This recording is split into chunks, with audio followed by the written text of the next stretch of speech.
오늘 하나님의 말씀 시편 31편 13절까지 봅니다. 여기는 두 단락으로 이루어져 있습니다. 먼저 31편 7절로 8절은 하나님께 대한 신뢰 그리고 그에 대한 감사를 이야기합니다. 내가 주의 인자하심을 기뻐하며 즐거워할 것은 주께서 나의 고난을 보시고 환난 중에 있는 내 영혼을 아셨으며 나를 원수의 수중에 가두지 아니하셨고 내 발을 넓은 곳에 세우셨음이니이다. 이 시를 지은 사람 이제 다윗인지 아닌지는 확실히는 모르지만 다윗의 시라고 이렇게 되어 있으니까 다윗이 중요한 인물이다. 이 시에 있어서 중요한 연관이 있다는 것은 틀림없는 거예요. 그래서 이 다윗이라고 보면 다윗은 앞부분에서 이제 언약의 하나님께 보호해달라고 기도를 한 거예요. 그리고 이제 그는 노래의 분위기를 하나님께 간구하는 것에서 찬양으로 바꾸어 가고 있어요. 하나님의 인자하심을 7절에 보면 굉장히 기뻐합니다. 인자하심이라는 것은 여기 헤세드를 이제 인자하심이라고 번역을 했는데 사실은 이런 언약 관계, 이런 관계를 근거로 해서 그 관계가 언약 관계 그것이 꾸준하게 변기 없이 상황에 따라서도 그때그때 달라요가 아닌 일관되게 성실하게 지켜나가시는 거예요. 그거에 근거해서 주님의 그 헤세드에 근거해서 내가 기뻐하며 즐거워하는 거예요. 나는 변할지라도 하나님은 변하지 않으신다 이 말이에요.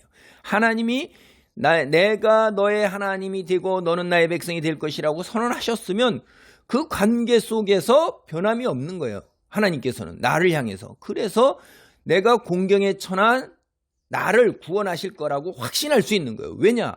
하나님이 헤세드의 하나님인데 내가 언약을 벌써 맺었잖아요. 오래전부터 하나님과 언약 관계를 맺고 하나님과 그 관계를 맺을 때 하나님께서 성실하게 하나님의 백성, 하나님의 자녀를 도울 걸 약속하셨잖아요. 그러니까 한결같은 일관된 하나님의 그 인자하심, 사랑, 헤세드 이걸 생각할 때마다 주님을 섬길 수 있는 특권에 대해서 이게 특권이라는 걸 깨닫고 너무나도 감사하며 감격에 가득 차 있는 거예요. 우리의 삶이 그렇습니까?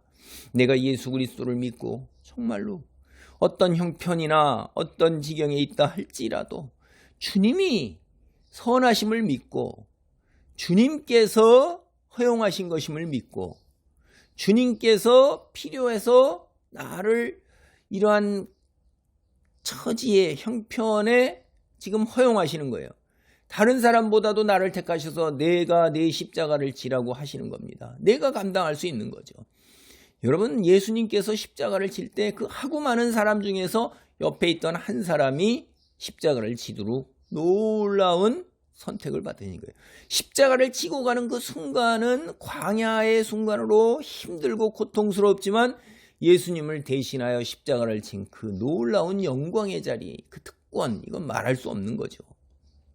이거를 우리가 볼 수 있어야 되는 거예요. 삶 속에서 내가 어떠한 형편과 어떤 지경에 처했다 할지라도 주님께서 베푸신 놀라운 은혜라는 거죠. 고난 중에서 환난 중에서 내가 하나님께서 나의 영혼을 알아보실 거예요. 7절 보면 내 영혼을 아셨어요. 하나님이 나를 바라보고 아신다는 건 결국 뭐냐? 내 얼굴을 아셨잖아요. 그냥 놔두시겠어요? 나의 백성이요 내 자녀라는 거 구원하실 걸 의미하는 겁니다. 근데 지금 처한 상황이 바뀌거나 당면한 위험이 없어진 건 아니에요.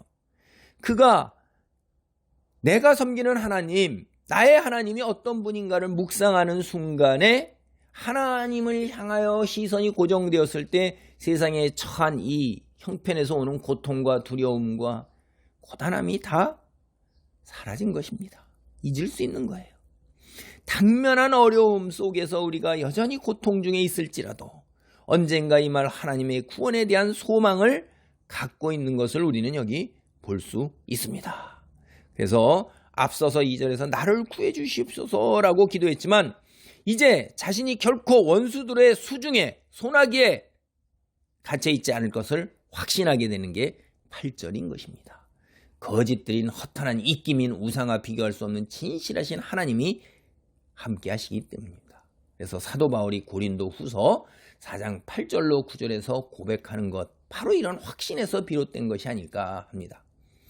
우리는 사방으로 죄어들어도 움츠러들지 않으며 답답한 일을 당해도 낙심하지 않으며 박해를 당해도 버림받지 않으며 거꾸로 뜨림을 당해도 망하지 않습니다.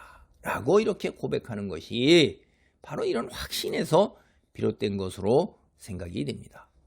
이제 시편 31편 9절로 13절 단락은 도움과 구원을 간구하는 기도예요. 다시 이제 현실 속으로 눈이 이렇게 돌아왔을 때 하나님께 도움과 근거를 간구하는 거죠. 여호와여, 내가 고통 중에 있사오니 내게 은혜를 베푸소서. 내가 근심 때문에 눈과 영혼과 몸이 쇠하였나이다. 내 일생을 슬픔으로 보내며 나의 연수를 탄식으로 보내며 내 기력이 나의 죄악 때문에 약하여지며 나의 뼈가 쇠하도소이다. 내가 모든 대적들 때문에 욕을 당하고 내 이웃에게서는 심히 당하니 내 친구가 놀라고 길에서 보는 자가 나를 피하였나이다.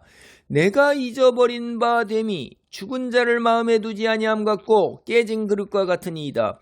내가 무리의 비방을 들었으므로 사방이 두려움으로 감싸였나이다. 그들이 나를 치려고 함께 의논할 때 내 생명을 빼앗기로 꾀하였나이다. 이 언젠가 하나님이 나를 구원하실 것이라고 확신하지만 그렇다고 해서 앞서 말씀드린 것 같이 당면한 현실적 어려움이 완전히 사라진 건 아니에요. 아픈 현실, 고난의 현실을 생각하니 겪는 고통, 그게 그냥 다 엄습해 오는 거예요. 잠시나마 하나님께 눈을 고정시켰을 때 누렸던 확신과 소망이 다시 녹아내리는 것입니다. 이만큼 그가 현실에서 겪고 있는 문제가 크고 위협적이고 당면하고 있는 시련과 고통이 큰 것입니다.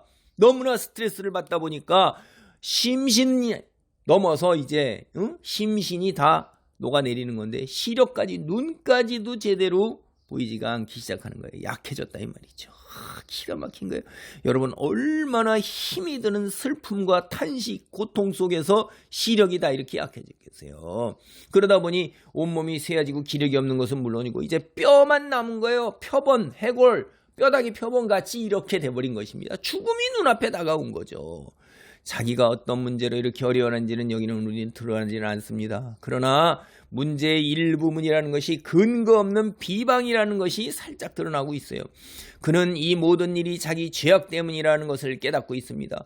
그의 고난에 대해서 분명히 자신이 의롭지 못한 삶이 원인을 제공한 것이라고 스스로 고백을 하는데 하나님이 징계하는 차원에서 그에게 고통을 주신 것이에요.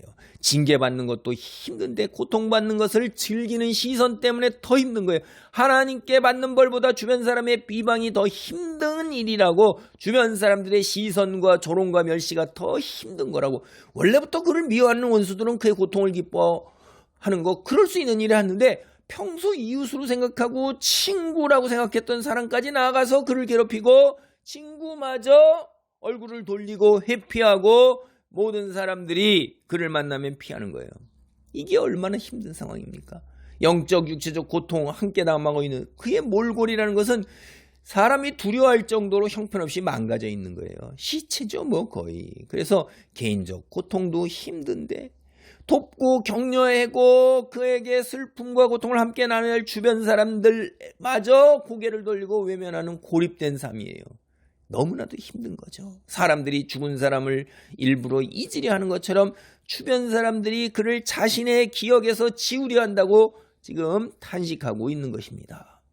사람들이 마치 깨진 그릇을 버리고 나면 다시 그 그릇을 마음에 두지 않듯이 자신을 잊었다고 탄식하는 거예요. 인간에게 가장 치명적인 심리적 부담, 이게 뭐예요? 사람들에게 잊혀져 간다는 느낌이죠. 유령이에요, 유령. 그러므로 잊혀지는 느낌.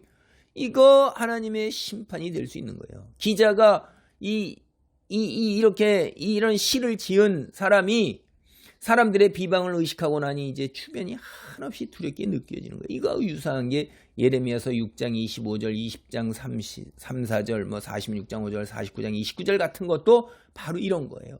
이제는 현실에 닥친 그 불안과 두려움이 어마어마하게 다가가는 거예요. 원수들이 마치 그를 죽이려고 음모를 꾸미는 것 같이 보여서 불안감과 두려움이 그를 감싸고 여기서 헤어나기 어려운 거예요. 실제로 원수들이 생명을 노리는지는 알 수 없지만 심리적으로 위축된 사람들이 느낄 수 있는 아주 불안한 감정이 바로 이런 것입니다. 우리도 살다 보면 때로 이런 어려움을 겪을 수가 있어요. 자, 기도하시겠습니다. 하나님 감사합니다. 현실 속에서 우리가 당하는 고난과 시련과 그 하나님, 이런 것들이 내 죄악으로 인한 징계일 수도 있고 그렇지 않을 수도 있고 하나님께서 허용하신 뜻일 수도 있습니다.